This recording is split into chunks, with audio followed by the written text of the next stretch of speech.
Libyan rebels executed 67 Gaddafi fighters and possibly the dictator himself a year ago.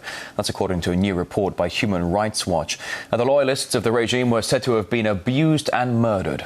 The findings also imply the very same militias that toppled the colonel still play a major role in Libyan politics. Let's now talk to Sabah Al-Mukhtar, the president of the Arab Lawyers Association, joining us live here on RT today. Good to see you. The group's findings call into question the whole official line that Muammar Gaddafi was killed in crossfire. What do you make of it? Well, I think Churchill said that the first victim of war is the truth.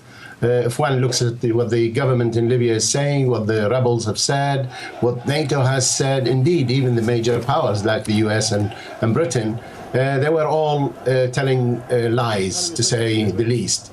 This revelation is not, although it is now documented, but it is not new. Everybody expected that.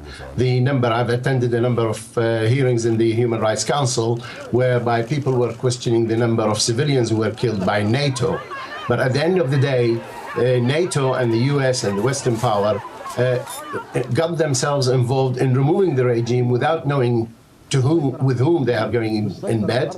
They have not looked at what is the possibility thereafter. And any attempt to try and say that the revolution was actually led with some sort of a policy within Libya, this is just not correct.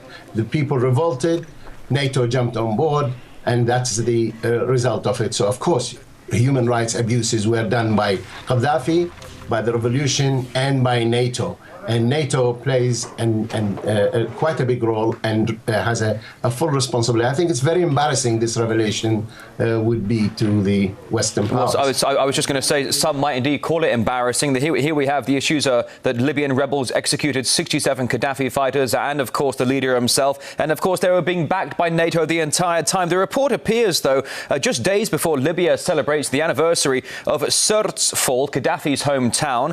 Since then, the country's new leaders have depended heavily on former rebel militias to secure cities in the absence of a strong national army. How do you assess their role in the country's security at the moment? I don't think this is working out yet, because at the present moment the government is taking very harsh line on, for instance, Bani Walid. They are bombing it from the air and rockets, because Bani Walid was one of the towns which stood against the intervention of the outside world. You have the factions between the Islamist and non-Islamist. You've got the various tribes.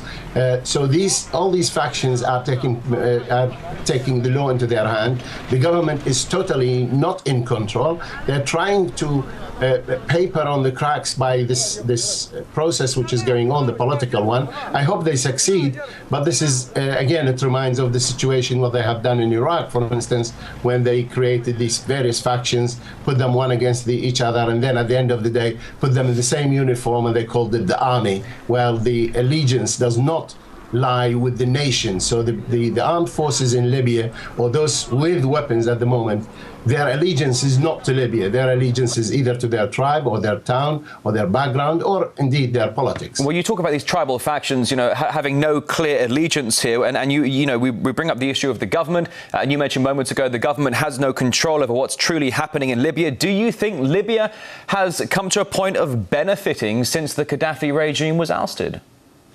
Well, I wouldn't expect revolutions to produce positive results for the people. But what we have, the disturbing thing is that everything in Libya at the moment is going bad except the export of oil. The Western powers, whatever their motives were, democracy and dictatorship and all that, really at the end of the day, it is just the financial interest you have there. Italy and France and Britain and America, they are falling over each other. Each one of them is backing one group or another, whoever can get them the business.